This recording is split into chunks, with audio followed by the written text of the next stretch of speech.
Hi and welcome to some Battlefield 5 beta gameplay. I know the internet's full of this stuff, but I just really wanted to get it out there what I really loved and liked about this game. So yeah, so I'm going to have a few pros and cons. I got 5 things I didn't like, 5 things I did like.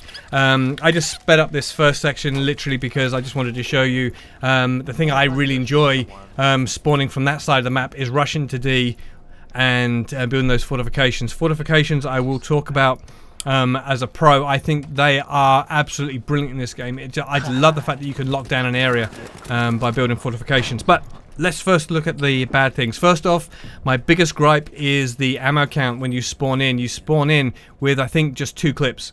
So you just got 2 magazines, and that's just a pain in the neck when you spawn in, especially spawning in on teammates. You know, have to look for like an ammo dump supply just to max out. And even when you maxed out, you only got 3. You got 3 magazines, 3 full reloads. You know what? They should do that from spawn. 4 magazines from spawn would be great. Spawn time. Boy, that can be so annoying. When you die, you've got to bleed out. If you bleed out, which is the fastest way to get to the spawn screen, I think it still takes about 5 seconds. Then if you get the option to spawn on a teammate, I think that's another 4 seconds or 5 seconds again. So it can just take forever. So I just found myself, I would bleed out unless I knew I was getting revived, and I would bleed out and just go straight to the spawn screen and then spawn on a squad mate. I'd ask them, can I spawn on you? Is it easy to spawn on you? And they go, yeah. That was the easiest way to do that. So yes, that needs to be changed. I'd either reduce that or get rid of the counter to spawn on a teammate after you've done the bleed out time. I don't like the fact that the gun unlocks and upgrades are in a separate menu. You actually have to back out of a game to actually get to that menu to get your new weapons and do any upgrades. That should be inside the game when you're playing.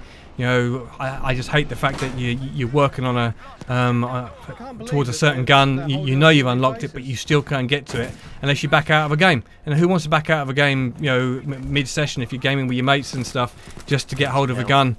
You know, sometimes it's hard enough to get into a good server without having to back out to get a new gun. So yeah, they need to that really should be actually within the game. So when you die, you can go to your spawn screen. You have the option of picking up that new gun and you know, changing some of the upgrades and what have you. One of the other things I don't like is the footsteps really need to be changed. You know, you can hear your teammates' footsteps forever. But the enemy footsteps, boy, that's so hard to tell whether they're coming. A couple of times, I either didn't hear somebody practically standing beside me, or literally they were literally tapping me on the shoulder before I noticed they were there. So that needs to be changed because there's no 3D spotting in this game. So using your minimap, it's pointless, really, to rely on that to see if you're being flanked. So those footsteps. And being able to hear that and being able to know, especially the directional, whether they're behind you, left, right, whatever, that's really important now, and that's not there. They need to fix that. And my last gripe is ground operations, a horrible game mode.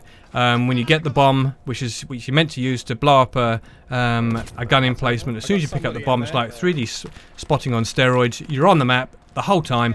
The enemy know exactly where you are and they just chase you down and kill you, and that's exactly what happened. I played it on the defenders, and so it was just so easy to get the person who was carrying the bomb. Game over. So yeah, so I won't be playing unless they tweak that. Now the good things, wow, this game looks great, absolutely superb. By default, I'm on console, I'm on the Xbox. By default, you need to turn off film grain. I don't know why they had that as a default setting, but yeah, turn that straight off. It'll improve your frames per second. You don't need it, but yeah, this game looks absolutely brilliant. Love it. Gun gameplay, yes, once again, brilliant. They got away from the Battlefield 1 where you have bullet deviation and suppression, and so now when you see a target and you shoot at them, that's where your bullets are going to go. You know, it's really down to the skill of you. If you can't hit a target, then they're not going to die. And so I just love the new gun mechanics now, and hopefully they won't change anything. I think it is absolutely spot on. I mentioned squad revives earlier. I think squad revives are brilliant. The fact now that we don't have to wait for a medic to to get us up, so we don't have to run a medic if we don't want one in our squad. Anyone can do it. Medics can revive quicker. That's the only real plus to them, and they also have the heals. But squad revives are brilliant. Doesn't always happen though in squads. I was playing some solos and didn't always get someone reviving in that, and so that can be a bit annoying. But if you're playing with teammates, you're communicating, that's not a big issue. You just give the call out. I have to say my brother ignored me a couple of times.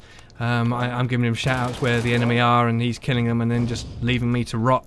So thanks, Nate, thanks for that. One of the other things I really like is the gun customization, different sights, different skins. I just love that. I like the fact that you can change how your gun looks depending on your own style and taste, and that's brilliant. The upgrade tree, I like that. You can improve the handling of your weapon. I did mention the upgrade tree as a downfall. You are kind of locked into one of two routes to take when you upgrade your gun. Once you go down one route, that's it. I believe you'd have to buy another gun and then work towards upgrading that to be able to try out the other side of the tree. So that is a bit of annoying, but still, the fact that you can change the characteristics of your weapon, I think is brilliant, and I really look forward to that. I'd like to see some negative things put in there, and I know that sounds really silly, but I'd like the fact that if if I'm getting one type of perk, that there may be a downside to using it. And offsetting that, so that would be quite nice if they put that in there, so it's not just all upgrades. And the last thing that I want to talk about is fortifications. I mentioned that at the beginning. You saw a clip of me rushing to D to fortify, and some of these points, when you get there, just open, and anyone can just run in. But the fortifications, that's where I just absolutely love the fortifications. What a great thing to add to this game, and you don't see it too often. Didn't see too many people doing it, but we were doing it last night and just had a blast building up a fortification and then holding a point. It's really kind of I guess next gen. It's bringing something new to the game, so just really loved it. So overall, I know I had some bad things about it, but really the good just outweighs the bad. This game is absolutely brilliant, and I just cannot wait to play this game. So anyway, I hope you agree with some of the points I've had. I've really enjoyed this. Thanks for watching, and I will catch you later. I'm out. See ya. Bye. Drop it. I can't drop it. We still don't make the best one. Who's that hanging around in the best squad screen? Can you see that? What do you mean? There's some guy just hanging there. I don't know what he was doing. Right, That was fun. Catch you guys. It was. Yeah, it was. It was.